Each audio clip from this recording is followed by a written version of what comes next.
Hey everybody, thanks for joining me here today. This is Nichole Paschal with Topaz.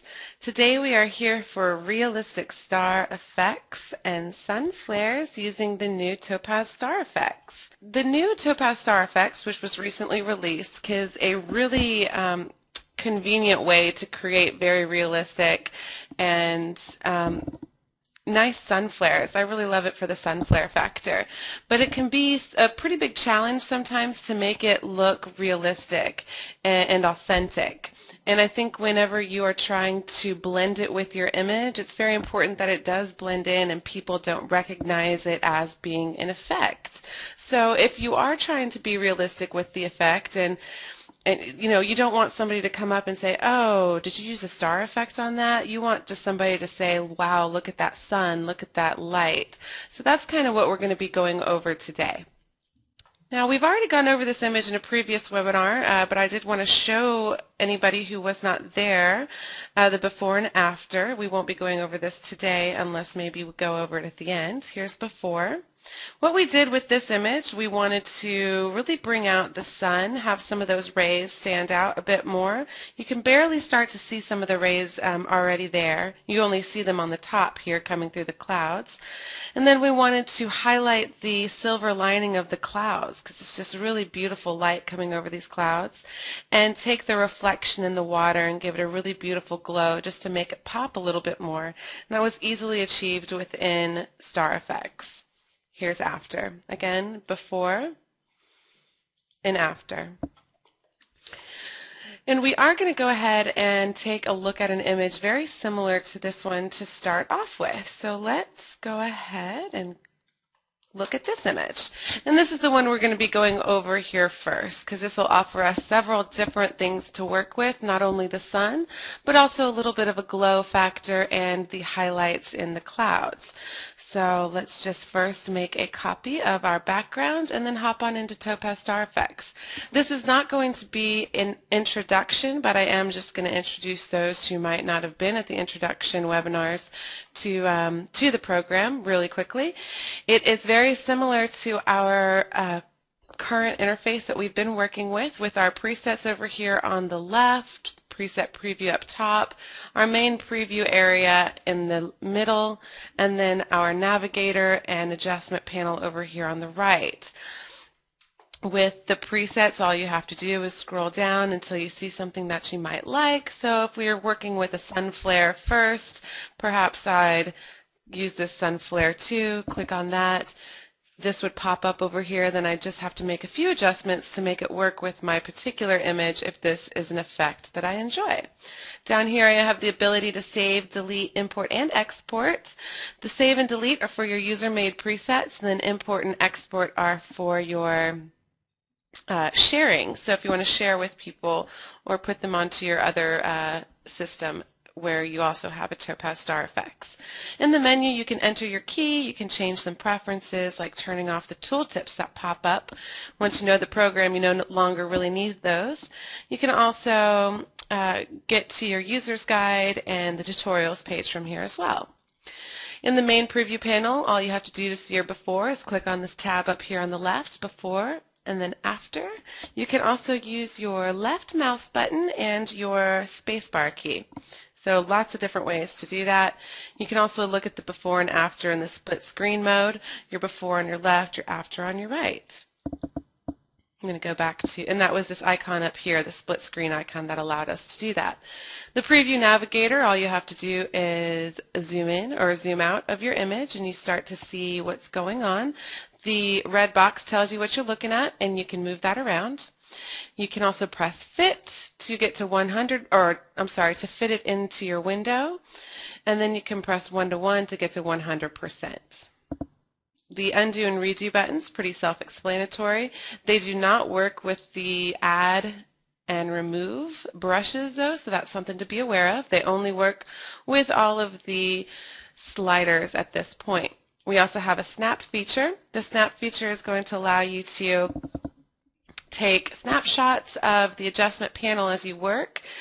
Let's say we make this really beautiful sun flare for this image and I want to apply it to several other images. That's when I would save my preset, but if I just wanted to look at all of the different shapes and sun flares that I make along the way. I can take 10, 15, 20, up to 99 snapshots and then toggle through all those for this particular image. They do go away after you get out of the session though, so that's something to know about as well. Reset all sets everything back to default of no stars, and then apply allows you to apply several different star effects in one session. So that's what we're going to do here. We're going to just go over that workflow. Press OK to get back into your host program, and let's get started. So I am going to start off with that Sun Flare 2 preset. Let's work first on our sun, and then we'll work on anything else that we want to work on. So again, let's the Sun Flare 2. It's best to look at your image at 1:1, 100%. because that is going to tell you exactly what it looks like. This is really important for, I'm actually going to that Sun Flare 3 now. It's really important for images that you are quite large and you're looking at maybe a 12.5%. It's going to look much heavier in that preview than when you process it back to Photoshop, for example. So if you look at it at 100%, you'll know exactly how it's affecting your image. So that's kind of an important thing to know. All right, so when you press Sun Flare 3, it's affecting the sun pretty well. It's pretty well centered on it, but I noticed right away, because of my ring flares here, that I have several different flares occurring, and I only want one. So my first step here is to go into my mode. Right now I'm in combined, which means that I'm looking at my base image as well as the effect that we're applying to the image. So if I go to my stars only mode, I'm going to see just the stars, and this makes it really obvious that we have several different effects happening, several different flares. So all I need to do is come to my remove button. I'm going to leave my brush size pretty small. We'll take it up just a notch or two. And just start coming in towards the middle. And hopefully start erasing. I don't want to erase all of them though. There we go. We still have 2 left. You can tell by the double ring flare here. When you have a really strong sun like this, the program is identifying several light points within that sun. There we go. But let's go ahead and go back to the combined mode. Okay. So now you can see that it is centered on the really bright sun right above the clouds, and that's looking pretty good in positioning. And now I want to move on to the rest of my adjustments. This obviously does not look very realistic at this point. Some of the things that you want to really watch out for when you're trying to make an authentic looking flare from your sun is not only the color coming off of it. So right now, we don't have a very realistic color coming off of this sun. It turned quite magenta, and that's because the light source, the pixel that it's coming from, has a bit of a magenta tint. So that is why it's like that. So we will solve that in our color adjustments. You also want to watch out for what's happening here. This center is actually covering the entire light source, and it has become very obvious that we're placing this in. So we want to make sure that it integrates really well and blends really well. And another thing is, with a lot of these sun flare presets, there's this pretty heavy ring flare going on. So you want to make the choice as to whether you want that ring flare to go away, and if you do, whether maybe it's a bit too strong or a bit too heavy for this particular image.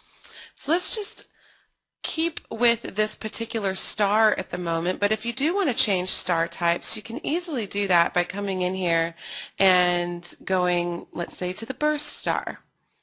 Okay, and then it goes into a burst star. This really isn't a great sun effect, to be honest. The ones that are the best sun effects for me, or sun type of stars that I have found, has been the Hollywood star, because it starts to look like rays, and you can really work with this middle, but you can tell right here just with the choosing that these start to look like rays, and you can really blend that into your image quite nicely. The traditional star, which we were at in the beginning, because going from one ray to the next, it starts to have a little bit of a glow, and that starts to look like traditional rays coming off of the sun as well. Another one that I've been noticing works quite well is the vector star. Again, we will have to go in and change the middle right here, but right now I'm just looking at the rays, and it just becomes a more natural type of star. The rest of them you'll have to work with a little bit, and the centers start to get a little bit less formed. They get very, as you saw with this burst star, it's not an actual circle, so that starts to become an issue as well in certain images. So I'm going to leave this at the traditional star right now. We might change that up, and I'm going to go into my main adjustments. The first thing that I want to focus on is getting this center right here to go down. I can do that in two ways. I can work on my luminance, which is going to take the overall effect down altogether and will really affect that center. But as I do that, I'm noticing that I'm also affecting the way the rays are being affected. So they're not quite as long, and they're not quite as obviously thick. So that's a problem. Not a problem necessarily, but that's something to be aware of. So if you're looking for really longer, more obvious rays coming off your sun, you might want to keep your luminance up just a little bit. Now the spread is also going to help you with that center. As you take that spread down, that center is going to start to tighten up a little bit. But something to know about the spread actually softens up the star effect. So it'll soften and diffuse the edges of your rays. So it just depends on how the sun is placed in your image, if it's behind trees, if it's out in the open like this, if it's behind clouds. However it naturally will fit into your image, you can work with it that way. But know that as you take your spread down, it'll start to get sharper and sharper and sharper, and that does not work for certain images. So now I'm just going to play with that and try to come to a nice median. Take my luminance down a little bit, but bring my spread back up to soften up those edges, because that's what works for me in this particular image. Also, don't forget to play around with the size. The size right now is as big as it can possibly go for this image. So I'm just going to start taking this down a little bit and getting a more natural size rays happening for this particular positioning of the star. And I'm just going to hop down to my additional effects and get rid of this ring flare because it's just bugging me.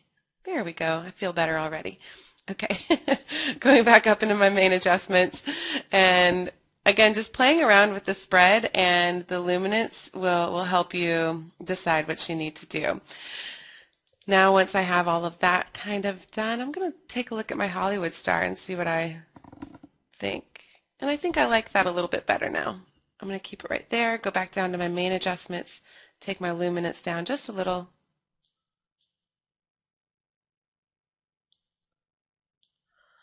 There we go.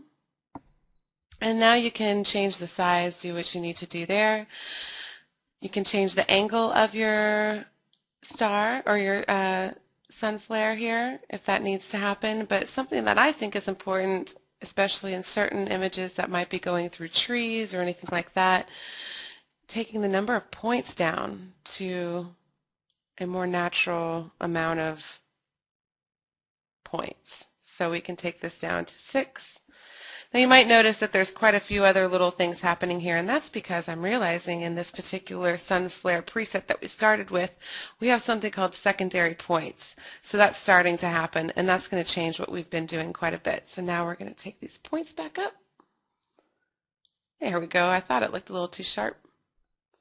And I'm going to take my luminance a little up again. And now I can take my spread down. Now I feel better. The angle as well, you can change that. I'm just going to try to go along with the natural light rays that are happening here. And I feel like I'm starting to get there with this particular one.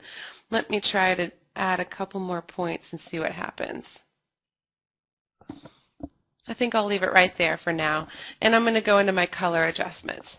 In the color adjustments, you have several things that will help you make realistic effects. One of them is saturation, and the other is temperature and rainbow.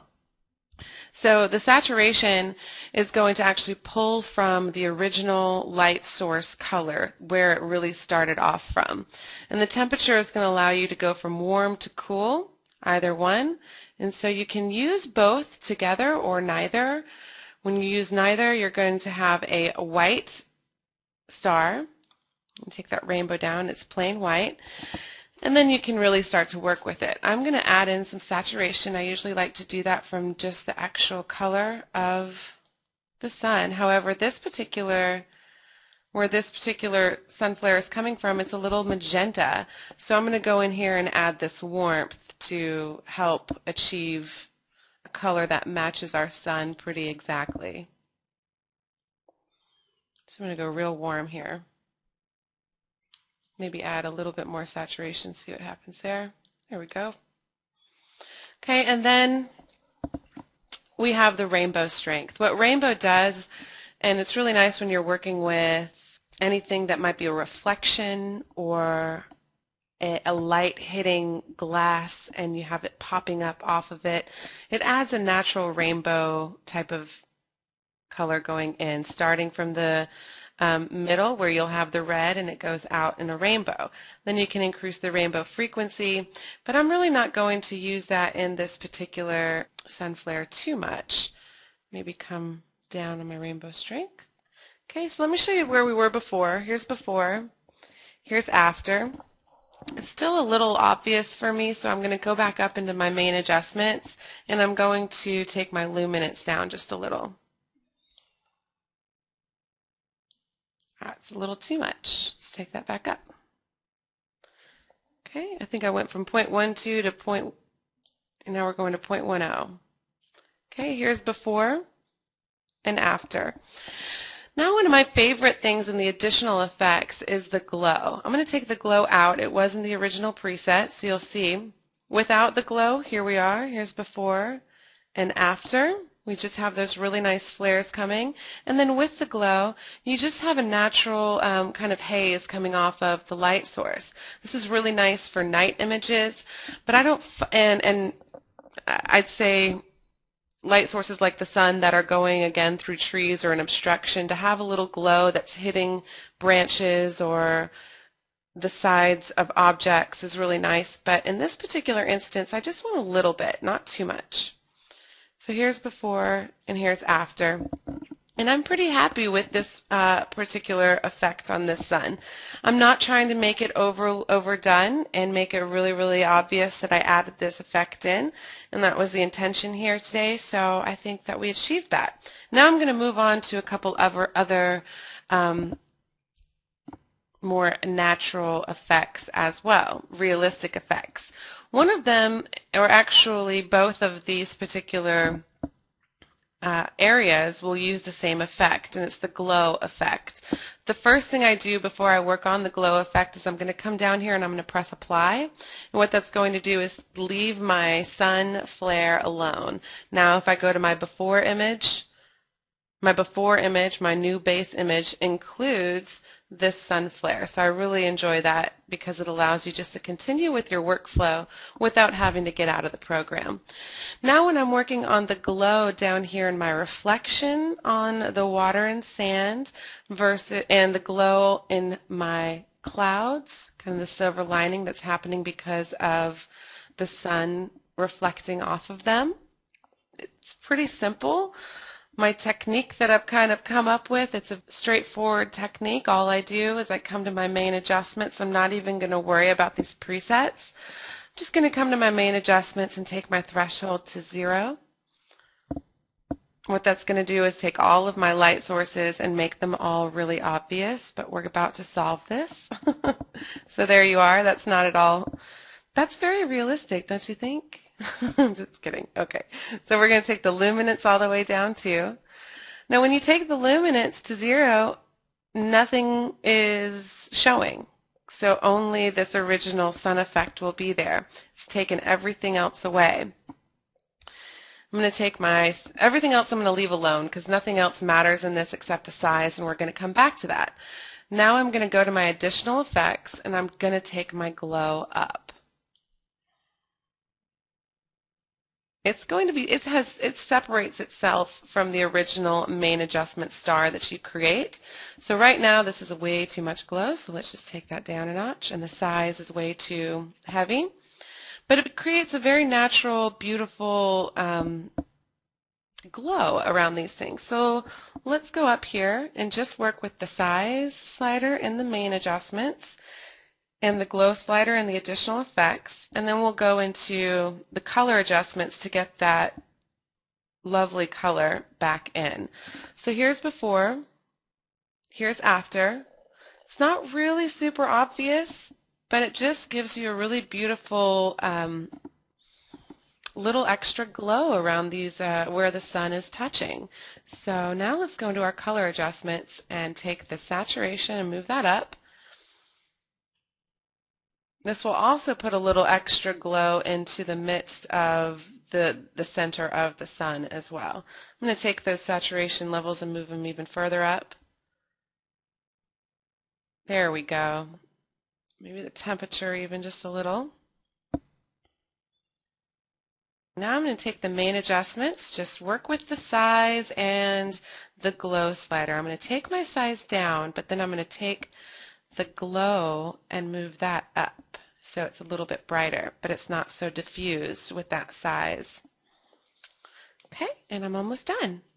And that is the workflow of getting a very natural effect in an image in several different areas within your image, all during the same workflow. So let me show you a before and after of the glow, and then we'll go into Photoshop to see the before and after of everything. Here's before, here's after. We could work on this a little bit more and have this not be so glowy, but for now, let's be done with it. Just press OK. And I want to show you some other types of star effects that come up off of lampposts at night and really work with those as well. So here's before, here's after, again before and after. So hopefully you've learned a few things that you should kind of watch out for when trying to create really natural effects with this sun flare type of enhancement that you can do with Topaz Star Effects. Now let's see here. Oh, I want to show you this first. This is actually an image taken at night, long exposure, at a very small aperture that created very beautiful star effects, but not intentional. It was just a natural, no filter or anything. So when you look at this image up close, you see how really obvious these star effects are, but these are actual effects that happen naturally from the camera settings that were used when this image was taken. So what I wanted to do with the next image was use this type of star. You can kind of see it's very similar to the Hollywood star within the star type in star effects.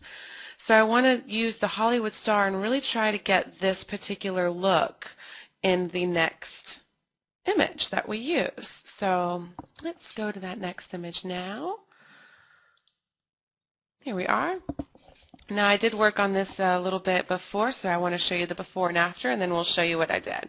Here's before, here's after, again before and after.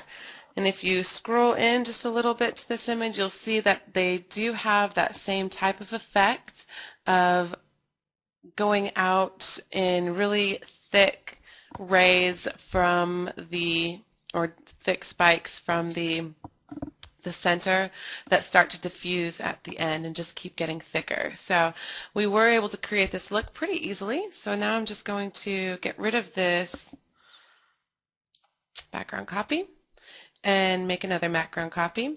Now one thing to think about when you're taking in an image in Star Effects is how many, oh, I did not mean to do that. Excuse me. I don't know why it's, excuse me, sorry about that.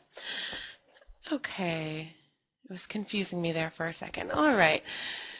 One thing about Star Effects is when you take an image in, it can only recognize so many points of light as light sources. So if you take an image in like this that has only a few not a few, quite a bit actually, but many light sources, but then they are reflecting heavily off of some sort of object or water or anything like this, it's going to not recognize some of these light sources because these reflections might be brighter, and it might trick the program into thinking, oh, I should recognize this as a light source and not this. So if we took this particular image, just as an example, let me take this in real quick without making a selection. And I'm going to go, let's do lampposts.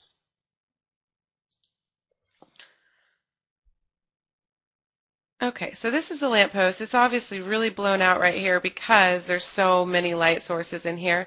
But if I go into my main adjustments and I take my threshold down, which as you move to 0 should actually be adding more and more light sources into your image, you'll see down here at the bottom, but more importantly up here at the top at the lamppost, it's not being recognized as a light source because there's so many other brighter light sources within this image. It only recognizes a certain number. So to get around this, kind of work around this issue, I like to go in and make selection. So all I'm going to do is I'm going to select the area that I want to have as my light area that I will be working with my light sources, and I'll take this in on its own.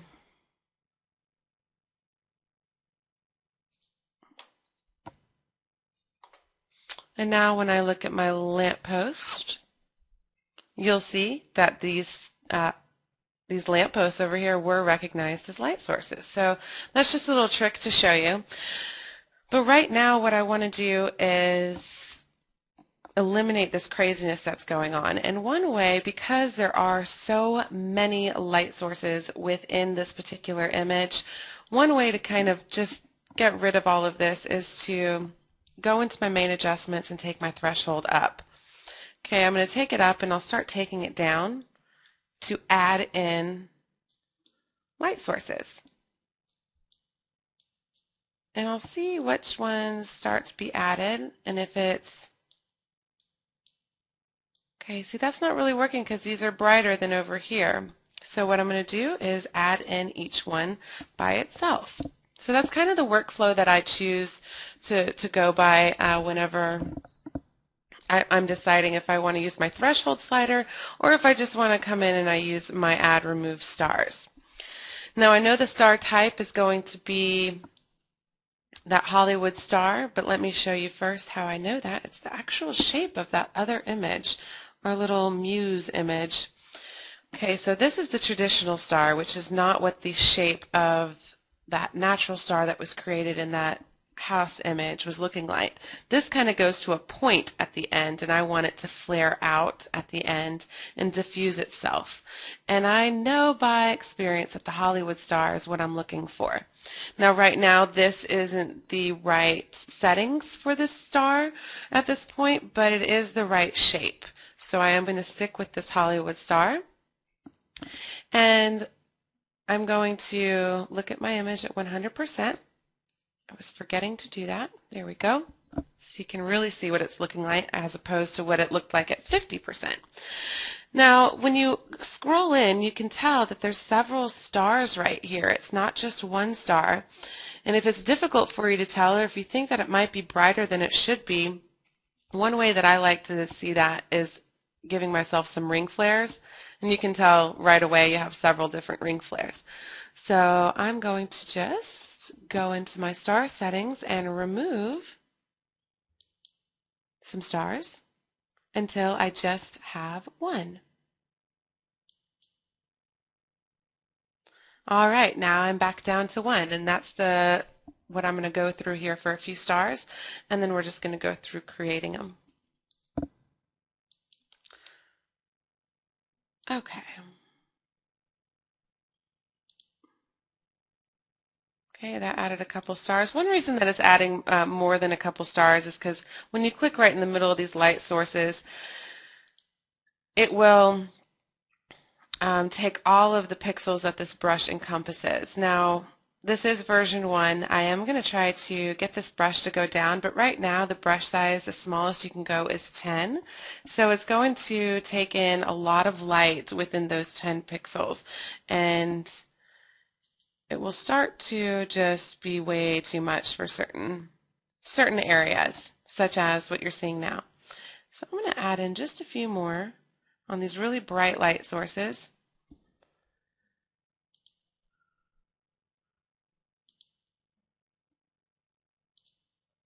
Okay, and I'm almost done.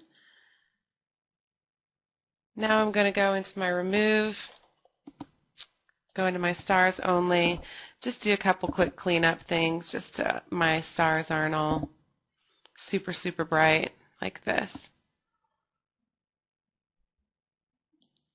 So not only are you seeing the realistic part of how to do this, you're also seeing some workflow tips, so I hope that helps.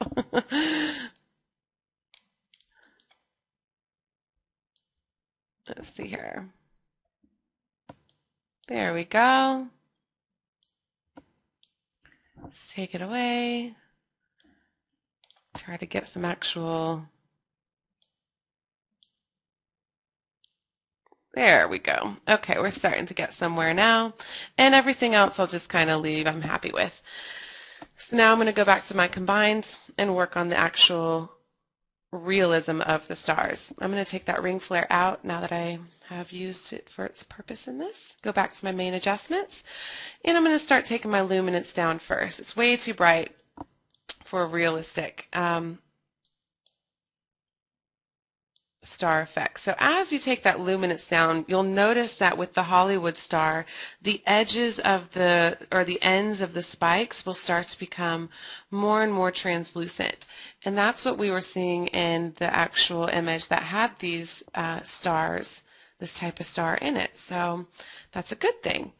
Now the spread is very, very, very low, but I'm not going to take it up much higher because the image that we're building these stars off of had these separate types of spikes going on at the end, and if you don't remember that, I can show you. So really I'm just going to work with the luminance, and that's about it. So as we take it down, you can really start to see it start to blend into the image in a very real way. We also have some glow going on in here. You can tell that right here around the star, and that's really nice to create a really beautiful haze that a lot of these types of artificial light will create. That's another thing to look at when you're working with this artificial light, is that kind of haziness that goes around it. This is a little bit too heavy for me, so I'm just going to take it down a bit. Our glow is at a good place now because it went down from about 0.15 to about 0.08, so that's good. We could add a little ring flare, but I really don't want to for this one. Now I'm going to look at my color adjustments. My color adjustments, the saturation, when you're working with artificial light, this is important to remember to make that realistic. You don't want your saturation all the way down and your temperature at 0. Unless you're working with a black and white image, you rarely have a perfectly white star coming off of your light. Unless, of course, you're working with a very, very bright white light. But in artificial light, you tend to have some sort of color in there. So the color adjustments are really important when trying to make realistic stars come off of artificial lights like these. What I like to do is first work with my saturation, because I think that the saturation is really beautiful when you're working with several different types of artificial lights like we have here. Here we now have a more yellow star, we have a more red type of star, more magenta-esque. We even have some blue down here. So you can work with it like that and just continue to have that saturation. And then you can take the temperature if you want to make it a little bit warmer altogether or a little bit cooler altogether, you can work with that quite easily. You can also work with the rainbow frequency to get a little bit of a more natural type of rainbow type of thing happening within the spikes. I'm almost happy with it. I just want to take my luminance a little bit further down and my size just a tiny bit down. Oops, come on. There we go.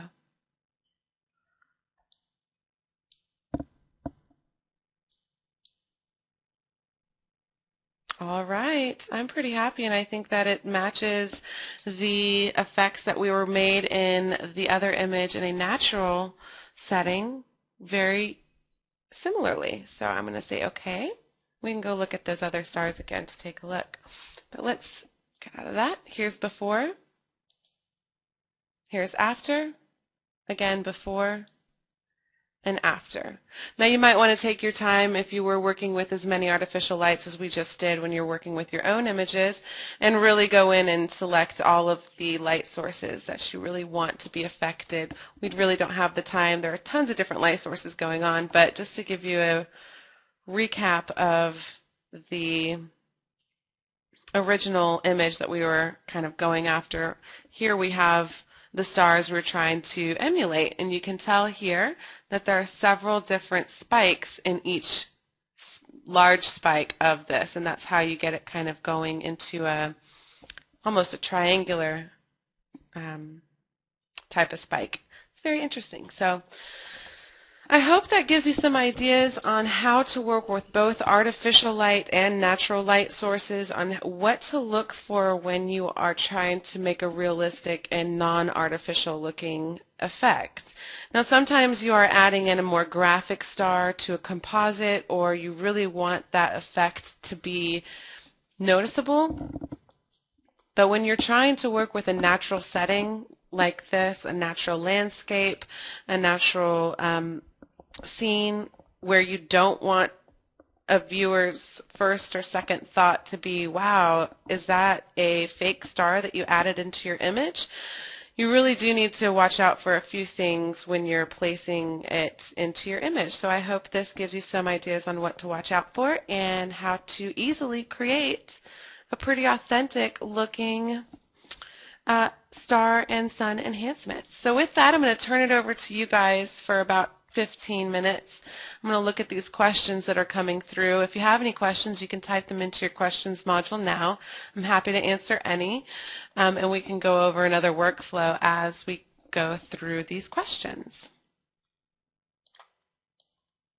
Teresa says, can you go over the beautiful glow in the water and how you achieve that? Sure, Teresa, we can actually look at this image. This one has it as well. We will just scroll down to the water area, and I'm just going to press reset all. So we come to 0. This is one of the easiest techniques, I think, and it's really beautiful on several different things, such as the clouds, the glow or reflection in water, or even city lights to get really beautiful kind of that artificial glow or haze that happens without any sort of star effect. And I really like it. So the thing that you have to do is first take your threshold completely down. What that's going to do is recognize as many light sources as it possibly can, and you'll see that tons of these sparkly reflective things have been recognized as light sources.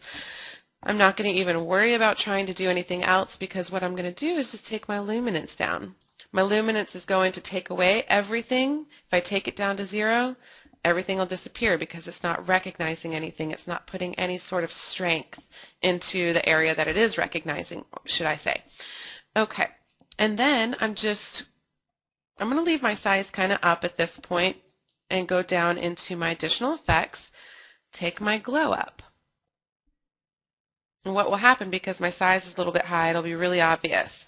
And so this is just the glow on top of each other. Each little glow on top of each other is starting to get this very opaque look here. Let's now take the size down. Take it down to about 0.1. It's still going to be bright white. We're only looking at the water, by the way. We're not looking at anything else, because I would end up taking it out of this sun area. But all I'm going to do now is come into my color adjustments, take the saturation up, so I'm pulling from the exact pixels of the light source. So here we're going to start getting this really lovely orange and yellow, goldish color coming up into the glow.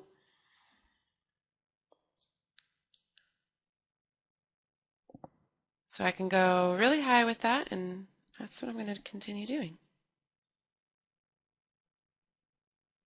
Oh, went a little too far. You can always tell when you go a little too far with the saturation because it starts to take on an artificial color. Okay, that looks pretty good. I'm going to go back into my additional effects. I'm going to take my glow up, actually, and take my size down. I'll tell you why. Because I want it to really sparkle.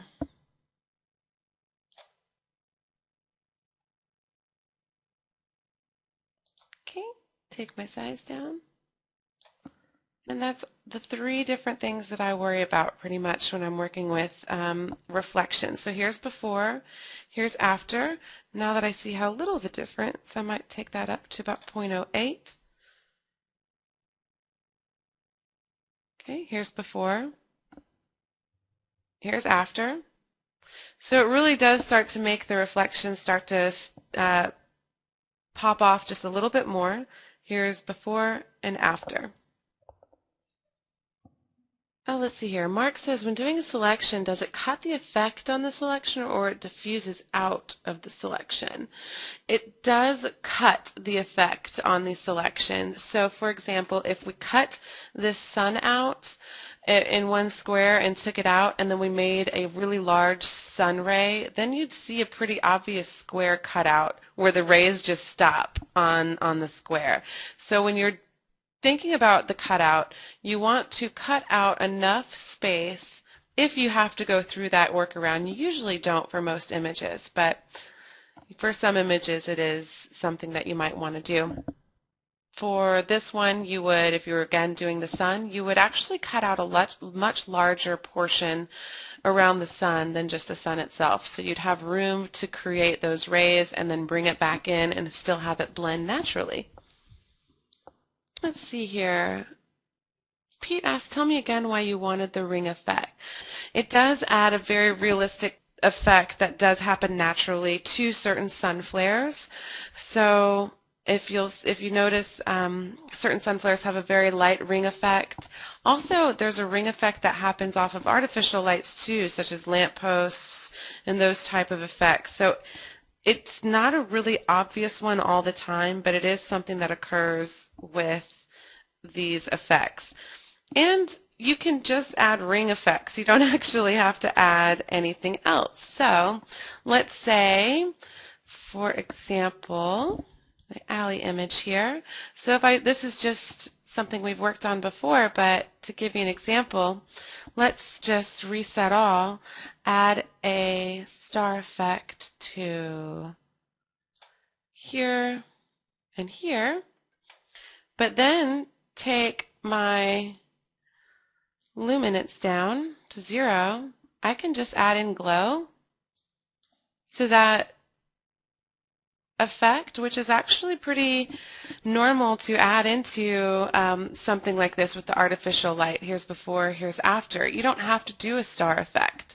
Then you can come in with your ring flare and add in very subtle ring flare, and that is why we added ring flare in there into the program, because this is something you see all the time on lights, before and after. So if you're interested in any sort of other lighting effects like this one without the actual stars coming off of it, this is something that you might be into as well.